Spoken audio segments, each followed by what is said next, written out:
All right, here at the Morin residence.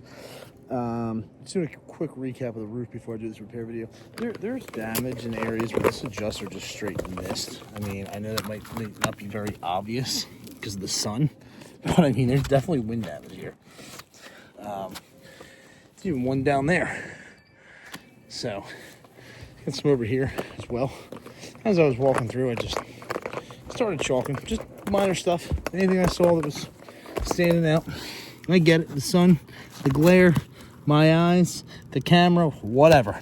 There's wind damage here, dude. That's old. That's old. That one too. There's one up here. Look at that. So that slope, this facet is under this facet, and this facet is under that facet. So you do the math. Oh, also, wind. This one's probably wind too. Nope, it's sealed. So, yeah, they're around. There's definitely wind damage here. So, what I'm doing is I'm going to do a repair video, and I'm going to do it down here intentionally because up there, shingle seems to be more brittle. There's a ton of blistering up there. Doesn't make for a great quality video when we're talking about repairability. Also, here's the front of the house. There's one. That's wind. What else we got? Got 1, 2, both wind. So there's damage. I'm not doing a slope that's not damaged. There's damage for sure. So what we did was we went out, we purchased a shingle that the ITEL report recommended, and I believe that this is the most repairable slope on the roof, most repairable. So I'm going to utilize this shingle here, and I'm going to make a repair video somewhere around here, showing that the roof's not repairable. This is a older 3-tab. It's a 20-year. It's in good shape for a 20-year.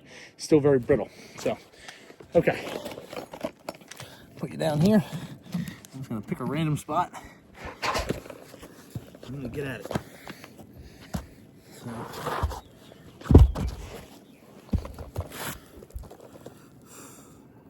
how you doing?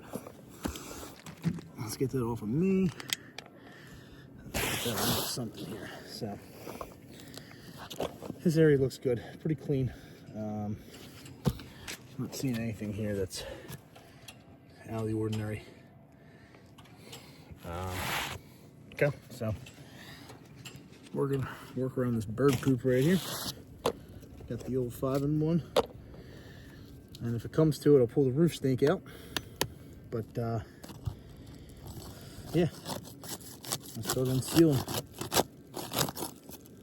All right, so right off the bat, transfer matting. Right off the bat, first thing I touched, got transfer matting. That's not good. It's pulling the shingle below it onto the shingle above it, which means that now this shingle's got damage to it. Nice. It was just supposed to disintegrate or whatever. So, you can go up a row.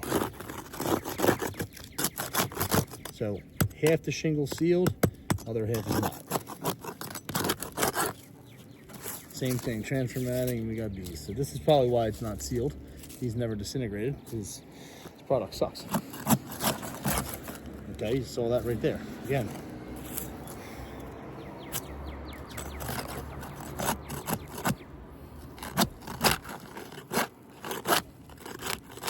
That one was all the way sealed.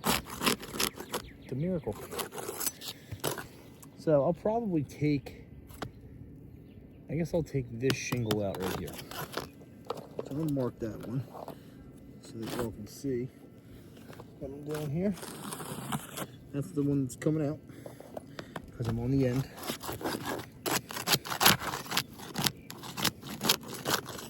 Okay, and already I'm starting to see creasing and cracking in the matting already, and I'll show you in a minute. Oh, that one's got a lifted nail. So I got, okay, so these 2 rows, hold on. All right, so these 2 rows are undone. I gotta get this one.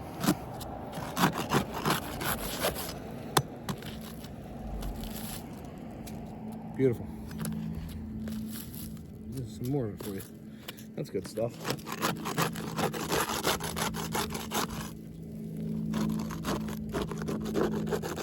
Okay, completely undone. I'm going to use this to remove because it's a lower angle than the roof snake. Okay, there's a reason why I'm using this on this shingle. The roof snake comes up too high with the 5-inch exposure on a 3-tab. The roof snake's going to create more damage. This is lower. Okay, and it's made by Milwaukee. It's not a piece of shit.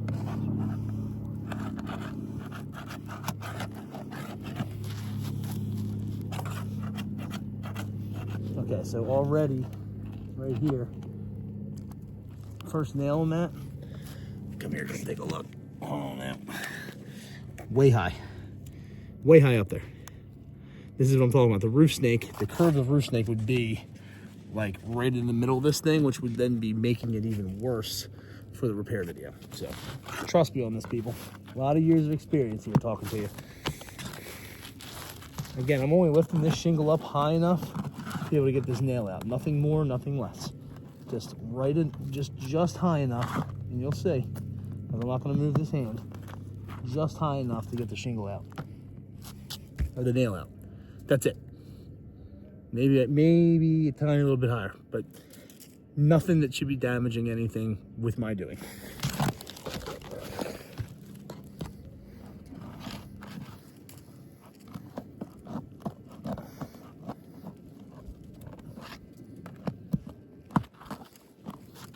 Okay. Out. And that one pulled right through, so that's great. Okay, moving up here.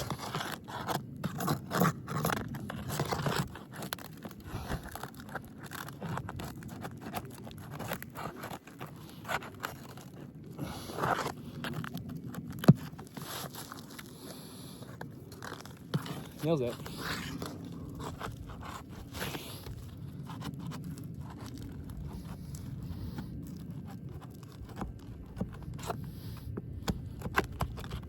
Oh, so this thing's much more gentle than a roof snake is. But when it comes to reinstalling, yes, roof snake all day. I got you.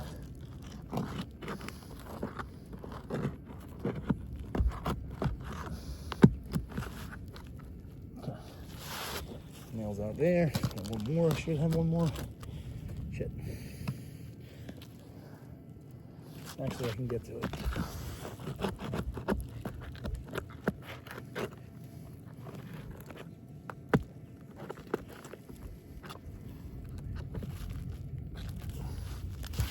Pretty simple.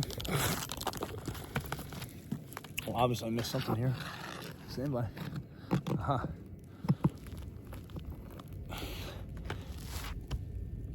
This one's under the nailing fin. This is lower than the nailing fin. And you'll see where I'm located here in a minute. All the way down here, which is fantastic. I got one more somewhere.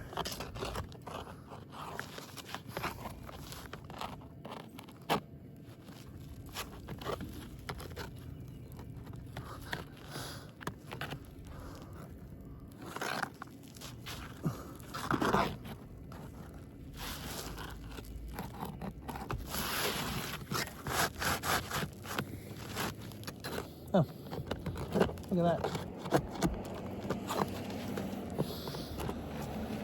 All right, before I pull this away, let's take a quick look.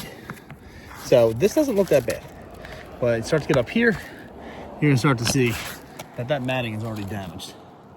I haven't even barely lifted this thing up, and you can see that there's a bend right there in this. There's no consistent, that should be consistent, for example, like this. There's no bend right here. There's a bend right here. There's also tons of granule loss and damage to the matting.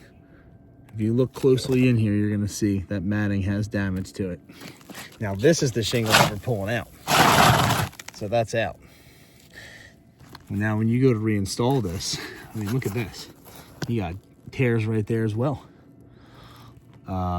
Again, being super gentle. And then here, look, third row.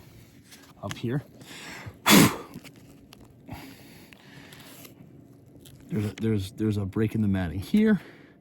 Same thing there. Look, matting's broken. Keep in mind, I only went underneath to right here.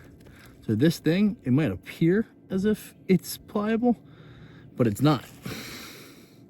It's not. There's a definite break in that matting right there, 100%. Now, I'm gonna wipe away this one, none of the others, just this one.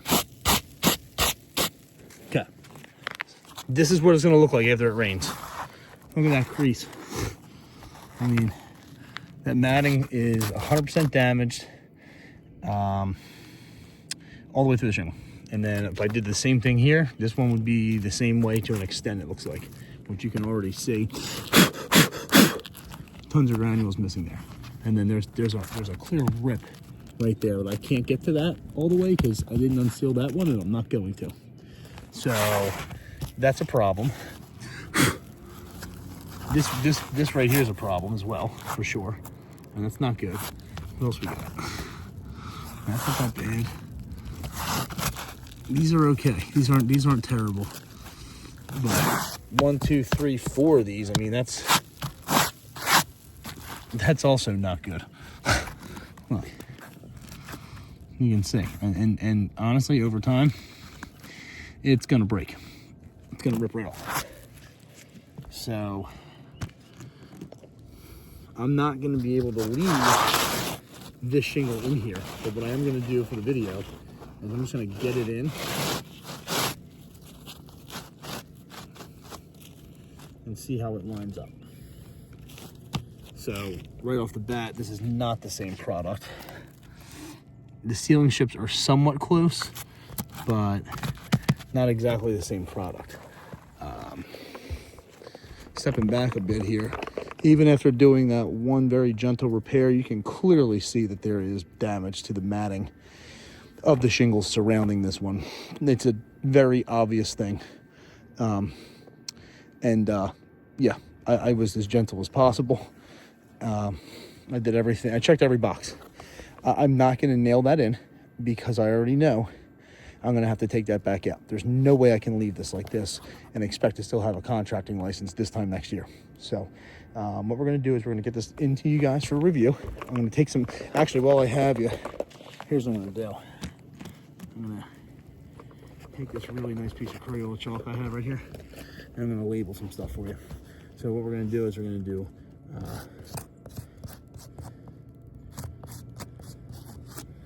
tears, and I'll be able to point out right here. I'll be able to point out right here. I'll be able to get down to this one. I'll be able to go over to this one. So you got, I could do this one. I'm not going to, because I'm trying to be as fair as possible here, people. Yeah. So one shingle caused quite a few more, and let's be completely honest, if we were to do this one, then that's 2 more. So don't be going, oh, we're gonna pay for every repair we give, you're gonna pay for 3 more. That's a fucking waste of my time. Do not do that. This is the most repairable part of this roof. If I were to go unseal a shingle over here, we're gonna have the same issue. And look how much more blistering and how much more brittle this is going to be. This gets its ass kicked by the sun, so it might be a bit pliable, but on the other side, things are going to snap right off. Also, pointing out the alleys. We already have damage confirmed on this slope down by the gutter along the rake. This slope is underneath that slope. It's also woven together right here. So I don't see any damage on this slope. That's not damage. Again, we're not trying to kill you guys over this thing, but at the same time, we're going to do what's right here. And what's right is not leaving this roof like that. That's not acceptable, which is why we're making this video. So if we can get management to review this, we need another game plan here on what the move is. Because any way you look at this, no contractor is going to warrant that, and no manufacturer is going to continue to warrant the rest of the roof either. So thank you.